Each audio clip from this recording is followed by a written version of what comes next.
નમસ્કાર દર્શક મિત્રો, ગુજરાતમાં આપનું સ્વાગત છે। ખોડલધામ ખાતે યોજાયેલા સ્નેહ મિલનમાં ભાજપ અને સરદારધામના ઉપપ્રમુખ જયંતિ સરદારા ઉપર હુમલાની ઘટના સામે આવી છે। ગોંડલમાં ખોડલધામ સંસ્થા દ્વારા સ્નેહ મિલન કાર્યક્રમનું આયોજન કરવામાં આવેલું। જયંતિ સરદારા આ સ્નેહ મિલન કાર્યક્રમમાં હાજર રહ્યા હતા, જ્યાં ખોડલધામના કાર્યકર્તાઓએ જયંતિ સરદારાને સરદારધામનો કેસ પહેરાવી સ્વાગત કર્યું હતું। આ કાર્યક્રમમાં સરદારધામના જયંતિ સરદારા સહિતના સભ્યોએ હાજરી આપી હતી।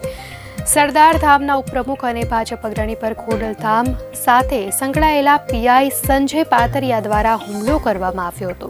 ત્યારે હુમલો થયા હોવાની ઘટનાના સીસીટીવી ફૂટેજ સામે આવ્યા છે, જેમાં શામપાટી પ્લોટ બહાર ઘટનાના સીસીટીવી ફૂટેજ સામે આવ્યા હતા। ઘટનામાં જમણવાર દરમિયાન બોલાચાલી થતા બંને વચ્ચે બોલાચાલી થઈ હતી। જેમાં બોલાચાલી બાદ બંને બહાર ગયા અને ત્યાં હુમલો થયો હતો। સીસીટીવીમાં જયંતિ સરદારા ગાડીમાંથી ઉતરતા દેખાઈ રહ્યા છે અને સંજય પાતરિયા સાથે બોલાચાલી કરતા સીસીટીવીમાં દેખાયા હતા। ઘટનામાં ખોડલધામ સાથે સંકળાયેલા પીઆઈ સંજય પાતરિયાએ હુમલો કર્યાનો આક્ષેપ કરવામાં આવ્યો છે। ઘટના બાદ જયંતિ સરદારાને હોસ્પિટલમાં દાખલ કરવામાં આવ્યા હતા। આ હુમલા મુદ્દે પાટીદાર અગ્રણી પરસોત્તમ પીપળિયાનું નિવેદન સામે આવ્યું હતું, જેમાં તેઓએ ખોડલધામને બદનામ કરવાનો પ્રયાસ ગણાવ્યો હતો। પરસોત્તમ પીપળિયાએ જયંતિ સરદારા ઉપર ગંભીર આરોપ મૂક્યા હતા। રૂપિયાના જોરે જયંતિ સરદારાએ પોલીસ ફરિયાદ કર્યાનો આરોપ મૂક્યો હતો અને ખોડલધામ આવા પ્રયાસોથી બદનામ થતું નથી તથા જયંતિ સરદારા અગાઉ પણ ખોડલધામની વિચારધારા સાથે સંકળાયેલા હતા। સીસીટીવીમાં કોઈ હથિયારથી હુમલો નથી થયો તેમ તેઓએ જણાવ્યું હતું। તો ખોડલધામ ટ્રસ્ટના પ્રવક્તા હસમુખ લુણાગરિયાએ આ હુમલાની ઘટનાને વ્યક્તિગત ગણાવી હતી। ખોડલધામ ટ્રસ્ટને આ ઘટના સાથે કોઈ લેવા દેવા ન હોવાનું કહીને છેદ ઉડાવી દીધો હતો।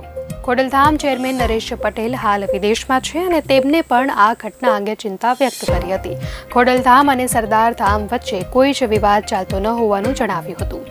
જોકે આ મામલે નરેશ પટેલ વિદેશથી રાજકોટ ફરીને પાટીદાર સમાજના આગેવાનો સાથે બેઠક કરશે। તો બીજી તરફ જયંતિ સરદારાના આક્ષેપ પર સરદારધામના સેક્રેટરી ત્રિકમ ઝાલાવાડિયાએ નિવેદન આપતા કહ્યું હતું કે અંગત મનદુખમાં હુમલો કરવો યોગ્ય નથી। પીઆઈ સંજય પાદરિયા સામે કાર્યવાહી થવી જોઈએ। ખોડલધામ અને સરદારધામ વચ્ચે કોઈ મતભેદ નથી। તો જયંતિ સરદારાના નરેશ પટેલ ઉપરના આક્ષેપ મુદ્દે પાટીદાર અગ્રણી મુકેશ મેરજા બોલ્યા હતા। તેઓએ ઘટનાને દુઃખદ ગણાવી હતી। મુકેશ મેરજાએ કહ્યું, ખોડલધામ અને સરદારધામ વચ્ચે વિવાદ ન હોઈ શકે। ખોડલધામ ધાર્મિક સંસ્થા છે, જ્યારે સરદારધામ કેળવણી આપતી સંસ્થા છે। હાલ સમાજમાં સંસ્થાઓના ટ્રસ્ટીઓ રૂપિયાવાળા હોય તે માટેની રેસ હોવાનો સ્વીકાર કર્યો હતો। મુકેશ મેરજાએ કહ્યું, જયંતિ સરદારા અને નરેશ પટેલ બંને સજ્જન વ્યક્તિ છે। વ્યક્તિગત વિવાદ હોઈ શકે પરંતુ સંસ્થાકીય વિવાદ નથી। મુકેશ મેરજાએ બંને વચ્ચે સમાધાનના પ્રયાસની ખાતરી આપી હતી। તો દર્શક મિત્રો, આ ઘટના અંગે આપની શું પ્રતિક્રિયા છે, ચોક્કસથી જણાવશો।